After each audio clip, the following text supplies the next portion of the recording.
Je suis Gilles Escarguel, enseignant-chercheur en paléontologie et macroécologie à l'Université de Lyon, où je suis directeur adjoint d'un laboratoire d'écologie appelé le LENA.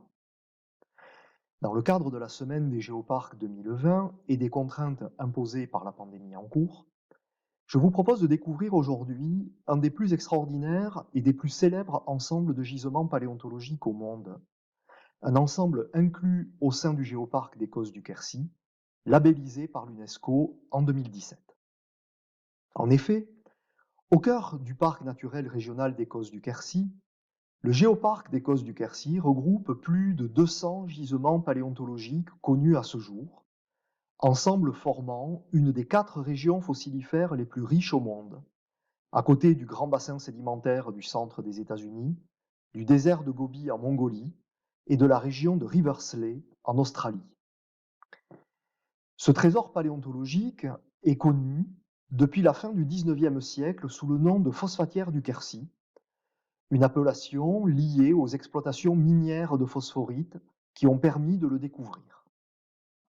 En effet, dès le début de cette exploitation en 1870, de nombreux fossiles furent trouvés par les mineurs, vendus et finalement dispersés dans différents musées d'histoire naturelle, en France bien sûr, par exemple à Montauban, à Toulouse, à Paris, mais aussi à l'étranger, New York, Moscou, Pékin, Sydney, parmi d'autres.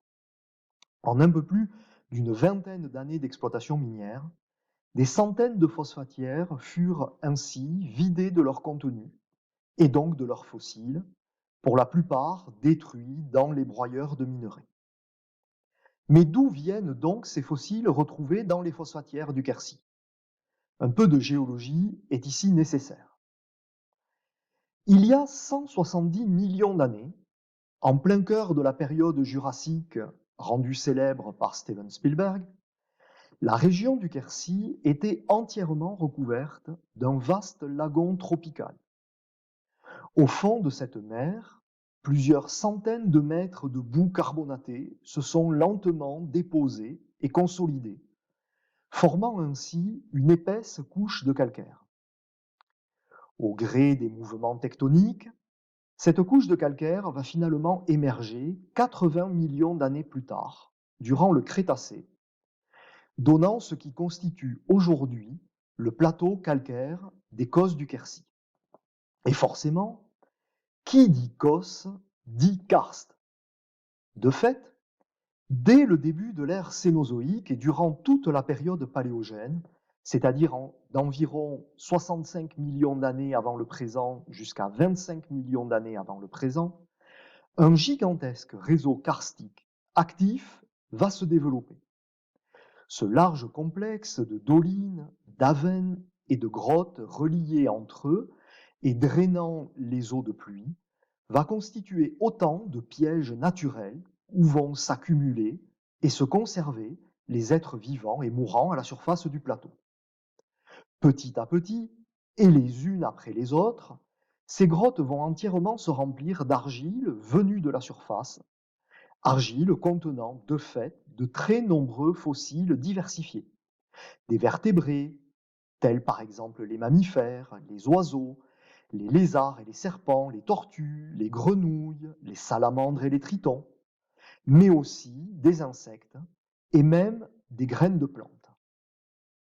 Mais le temps passant, la surface du plateau va également s'éroder et lentement s'abaisser, mettant ainsi à jour, en les décapitant, des grottes jusqu'alors profondément enfouies. Ce sont ces fonds de grottes décapités que les mineurs quercinois du XIXe siècle vont vider de leur contenu afin d'en extraire le phosphate, comme le montrent ici 2 clichés historiques réalisés dans les années 1870 par Eugène Trutat, alors conservateur du musée d'histoire naturelle de Toulouse. Et c'est ainsi que les premiers fossiles du Quercy vont être découverts. Exploités intensivement pendant une vingtaine d'années, les phosphatières du Quercy vont être brutalement abandonnées à la toute fin du XIXe siècle au profit des immenses et beaucoup plus lucratifs gisements de phosphate du Maroc. L'intérêt des scientifiques pour le Quercy et ses fossiles va alors retomber, jusqu'à ce qu'un jeune paléontologue fraîchement nommé à l'université de Montpellier, Louis Thaler, ait la curiosité d'y retourner en 1965, juste pour voir. Et c'est ainsi que l'exploitation scientifique moderne des phosphatières du Quercy débute. Une exploitation qui, 55 ans plus tard, n'est pas prête de s'achever. Alors, en quoi consiste cette exploitation? Sur le terrain, notre méthode de travail est assez simple. Un travail auquel les visiteurs de la phosphatière musée du Cloup d'Oral, à Bâche, peuvent assister tous les étés durant le mois de juillet à l'occasion de notre campagne annuelle de fouilles.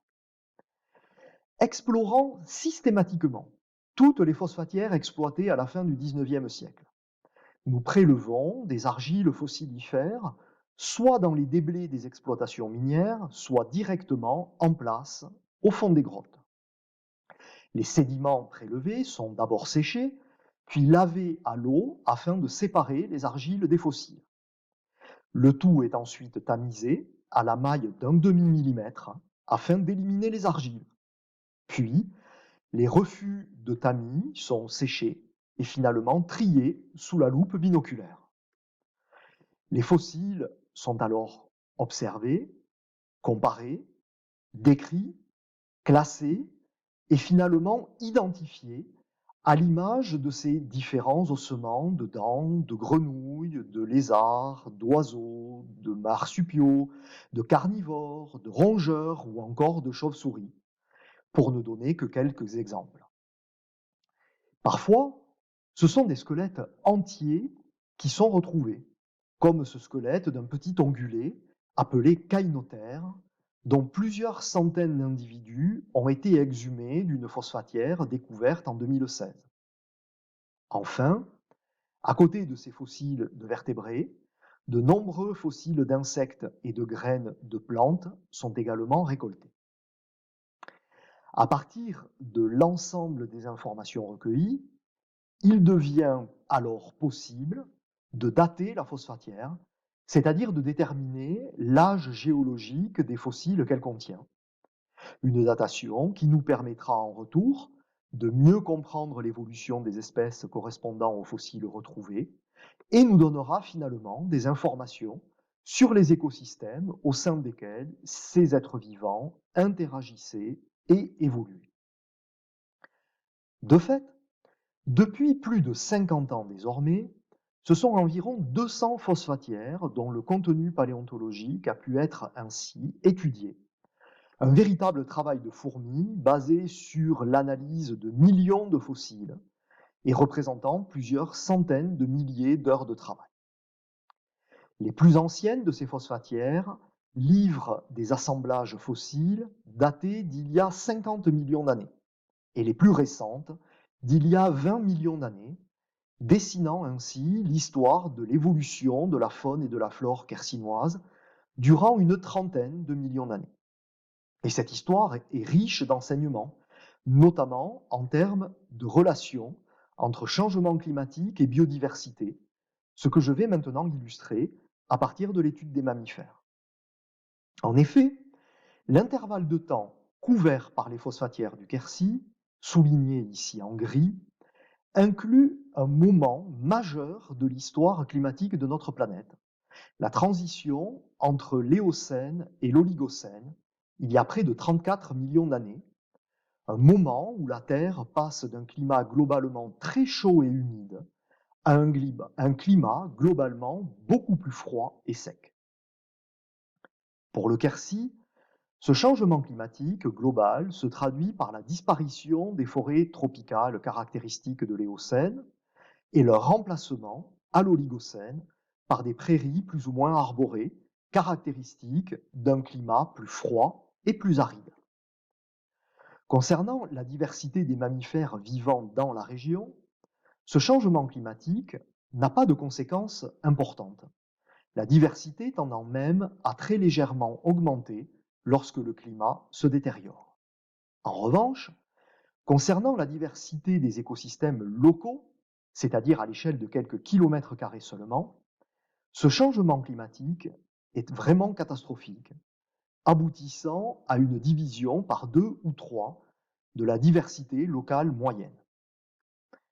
Une telle différence entre réaction locale et réaction régionale traduit une forte augmentation des différences de composition d'espèces entre localités, également appelée diversité bêta. Ainsi, le passage d'un monde chaud et humide, nous parlons de monde greenhouse, à un monde beaucoup plus froid et sec, on parle ici d'un monde icehouse, le passage d'un monde greenhouse à un monde icehouse se traduit par la transformation d'écosystèmes locaux très diversifiés mais homogènes à l'échelle régionale en écosystèmes locaux peu diversifiés mais très variables à l'échelle régionale. Autrement dit, le passage d'un paysage régional homogène et uniforme à un paysage régional beaucoup plus variable et mosaïque. À l'échelle des écosystèmes locaux, les fortes variations de biodiversité enregistrées au cours du temps se traduisent également par un changement dans la distribution des poids corporels moyens associés à chaque espèce présente, comme le montre ici cette série de graphiques appelés cénogrammes, réalisés pour 12 phosphatières parmi les mieux étudiées. Ainsi, Serge Legendre a pu montrer qu'au cénogramme de l'Éocène moyen, typique de forêts tropicales sous climat chaud et humide, succèdent à la fin de l'Éocène des cénogrammes de forêts décidues sous climat tempéré humide, puis dès le début de l'Oligocène des cénogrammes typiques de prairies plus ou moins arborées sous climat froid et semi-aride, et ce n'est qu'à la fin de l'Oligocène qu'on voit le retour de cénogrammes caractéristiques de forêts décidues sous climat tempéré, mais moins humide qu'à l'Éocène supérieur. Enfin, intégrant ces résultats à une échelle intercontinentale, les phosphatières du Quercy illustrent remarquablement un renouvellement faunique majeur, également lié au refroidissement climatique global de la transition Éocène-Oligocène. En effet, la formation d'une calotte glaciaire antarctique est la cause directe d'une forte baisse du niveau de l'océan mondial, une baisse permettant dès la transition Éocène-Oligocène le rétablissement de connexions terrestres entre l'Amérique du Nord, l'Asie et l'Europe, alors que ces trois continents étaient séparés par différentes mers épicontinentales depuis une vingtaine de millions d'années. En conséquence, de nombreux groupes de mammifères, jusqu'alors connus uniquement en Amérique du Nord ou en Asie, arrivent en Europe à ce moment-là, entraînant l'extinction de nombreuses espèces endémiques de notre continent, un événement biogéographique majeur connu sous le nom de Grande coupure de Stélin, du nom du paléontologue suisse l'ayant décrit le premier en 1910. Ainsi, tel un immense livre dont chaque grotte constituerait une page, les phosphatières du Quercy nous racontent l'histoire évolutive des animaux et des végétaux qui ont peuplé cette région il y a de cela 50 à 20 millions d'années. Nulle part ailleurs dans le monde, on peut suivre sur une durée aussi longue et avec autant de détails et de précision une telle histoire faite d'apparitions, d'extinctions et de déplacements d'espèces, au gré des variations géographiques et climatiques de notre planète. Un récit qui nous montre notamment combien les êtres vivants sont sensibles aux grands changements climatiques qui jalonnent l'histoire de la Terre, une problématique des plus actuelles à l'heure où l'humanité, par son développement et ses activités, impacte profondément le fonctionnement et l'évolution de la biosphère, dont elle modifie désormais significativement le climat et la biodiversité.